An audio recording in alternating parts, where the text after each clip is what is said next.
Can you put into words making your UFC debut, short notice, former title challenger? What's it all like for you? Man, it's been quite a week. I found out less than a week ago, and I couldn't be happier. I think this is a great fight for me, and I'm ready to show a lot of people what I can do. You talked about that. Obviously, it's short notice, but you are coming off a fight earlier this month. Is that a big benefit in that you didn't necessarily get out of shape, or is it a little rougher because you've already been through a fight to make this quick turnaround? It depends on how that fight went, and that fight 2 weeks ago went pretty well for me. So I think it's gonna definitely aid in this upcoming fight. I'm in shape still. The biggest thing was I thought the weight cut was gonna be the normal amount of terribleness, but it was actually pretty easy just because I am pretty light from the last fight, so that was a nice surprise. Going back to last year, it didn't go your way on Contender Series. Can you just talk about, regrouping from that and going back to the gym to work on stuff? Of course, I mean, anytime you lose, you have to kind of refocus on what you need to get better at, and of course, that's what I've done, as well as throughout this pandemic, I was able to train really by myself, solo, because I own a gym and I'm still paying rent, so I went there by myself and just worked on the things I needed to work on, and it was nice to not be bothered by anybody and just get to work. After going through all that, getting back in the win column, what would it mean to you to go out there and get your first UFC victory on Saturday? Man, it would mean everything. This has been a goal, 13 years in the making, and it all happened, man, in a short amount of time. And I couldn't be happier, and that would just fulfill the last 13 years. Thank you and good luck. Thank you. Appreciate it. And we will take our next questions from Pablo Santamaria with Noti MMA Ecuador. Hello, Bill. How are you? Good. How you, Pablo? I want to ask you, what's your nickname, Señor Perfecto? What's the reason to be called Señor Perfecto?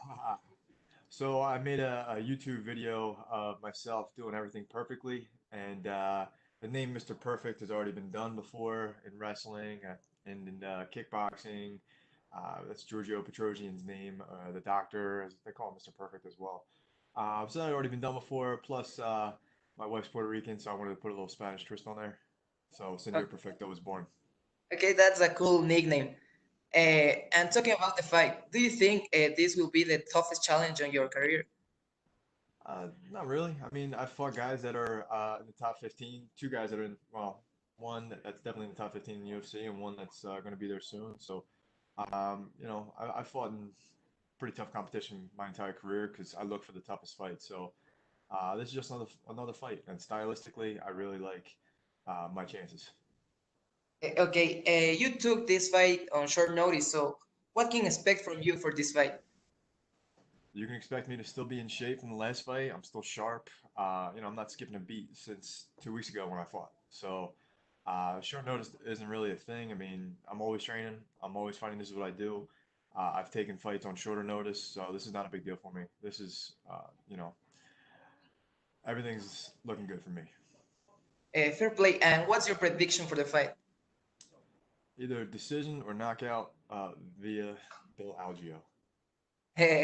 Okay, thank you very much, Bill, and good luck on Saturday. Thank you. Muchas gracias, amigo. Gracias a ti.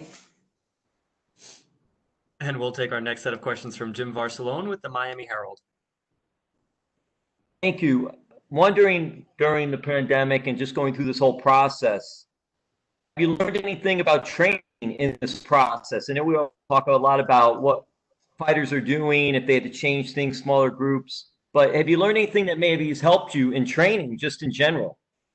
I mean, every day I train, I learn something. That's my goal. But for sure, I was able to focus on myself a little bit more because really I had off of work for 3, 4 months. My gym was shut down. It was a mandatory shutdown in Pennsylvania, so I got to focus on just this part of my career. Another part of my career is teaching everybody every day and being a coach and helping others fulfill their dreams.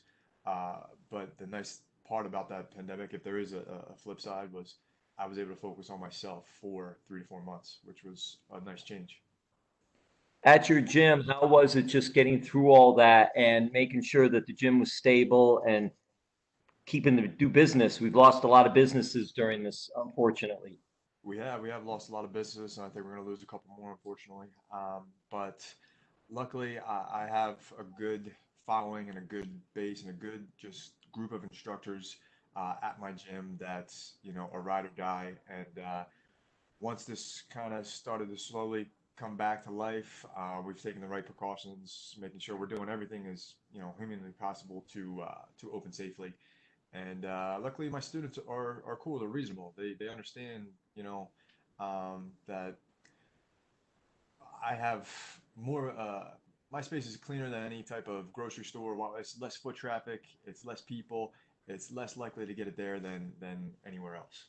So people still need to work out. They still need to be healthy, and it's as they found out during quarantine, it's pretty difficult to do it by yourself consistently and stay motivated. So that's what I'm looking to do is just improve immune systems and just make people healthier left and right. And following up on that too, have you taken anything from what UFC had been doing with just all the safety and the health measures and incorporated that with what you're doing up in Pennsylvania with your gym? Well, it's been hard. I've only been with the UFC like 3, 4 days, so it's been hard to adapt. Since I've been in, I've been here. So That's it's pretty difficult very for me true. to transition. But no, I mean these guys are crazy professional, and I feel like I was doing a pretty good job of having systems in place. But man, the UFC is just on another level with being safe, and it's a good feeling. Yeah, I'm sure even in 3 or 4 days you could learn something from what they're doing and all the things they're doing. Lastly, for me, the nickname that was brought up, that's very interesting. Were you into pro wrestling at all? Did you know Mr. Perfect Kurt Hennig and follow him when you were younger? Yeah, I knew who he was, and I knew I had seen a couple of his videos and things he does, and I got the nickname of Mr. Perfect from, I was saying earlier, a YouTube video I made, and everyone just started calling me Mr. Perfect after that. But that had already been taken, so I wanted to put a little Spanish twist on there.